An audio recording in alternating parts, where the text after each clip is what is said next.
My name is Ian and welcome to Planted. In this video, I want to share with you my thoughts and approval and appreciation of the wonderful plant that is Clematis.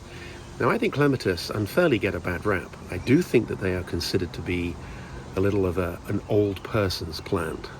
My grandmother loved Clematis and so did my grandfather. But today we've got varieties that are sophisticated, tough, reliable, hardy, and they really do give your late spring, summer a bit of a lift.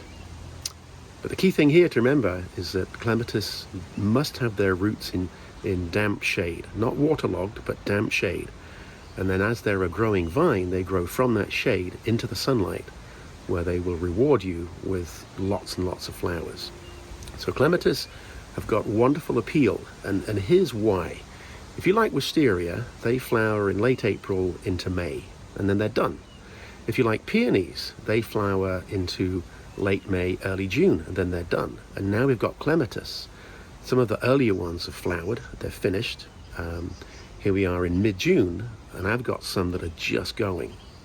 So even if you have a small garden, careful placement and selection of plants gives you successional flowering over a very long period of time. You don't need hundreds of plants, you just need the right plants. And I encourage you to have a look at Clematis and see if there's one that suits you. I'm not drawn to the ones that are multicolored. There are pinks and mauves and purples and stripes and all sorts of things. They have their place, but not in my garden.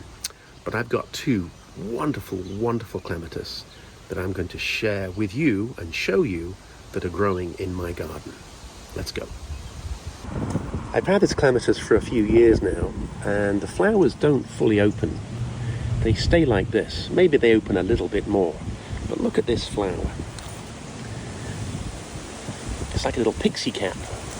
This is one called Clematis Raguchi.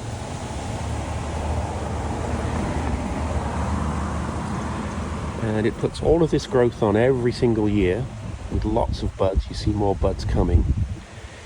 And what I think is so nice about this plant is that it dies back down to the ground every year. So you don't end up with a big mess. Here's the crown. You can see we've got some shoots here.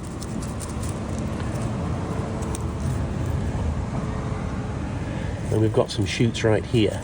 So this is last year's wood that's dead, and then it's sprouted. So this crown gets substantial, but the whole plant dies back down again. Just look at this beautiful, beautiful Clematis. White with a purpley center, not overly complicated, and just prolific. You can see we've got lots of buds yet to come out all over it. I can't remember the name of this. It could be Clematis Henrii,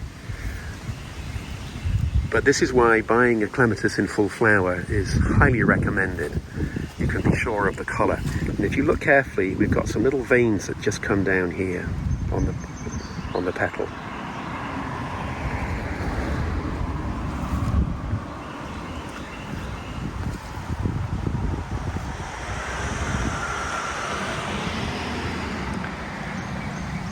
There must be over 100 flowers on this plant.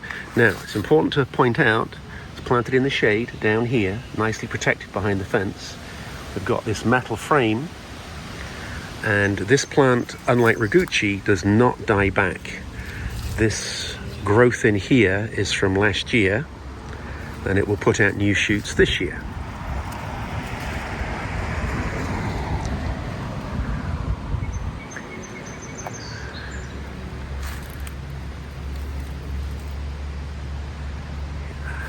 Just beautiful. So, have a look at Clematis and make sure that you buy them in flower. When it's time to go and buy some Clematis, if they're in flower, you can be absolutely sure of the size, the shape, and the color. But once you start with Clematis, you'll probably buy one plant, and then you'll think, well, this one is so beautiful and reliable, I want a different color, and then you'll buy some more. And then undoubtedly you'll start doing a search, and you'll find out that there's species Clematis that are very, very simple, very elegant, all the way up to doubles with lots and lots of petals, which are beautiful but quite complicated, and I think a little busy. And there's everything in between. You've also got Like the Raguchi that doesn't open fully, it keeps that Turk's cap shape. So there really is a clematis for everybody. And if you're in the right zone, you could grow 10 clematis, not repeat any of them, and have fireworks all the way through the summer. And just for a little bit of added interest, there's an evergreen clematis called Clematis armandii, and there's a type called apple blossom. I can't grow it here, I'm just too cold, but I would love to grow it. So even if you don't like these, because they're bare in the winter, there are some evergreen ones that might work in your environment. So that's it, clematis. They need to be in your garden. Bye for now.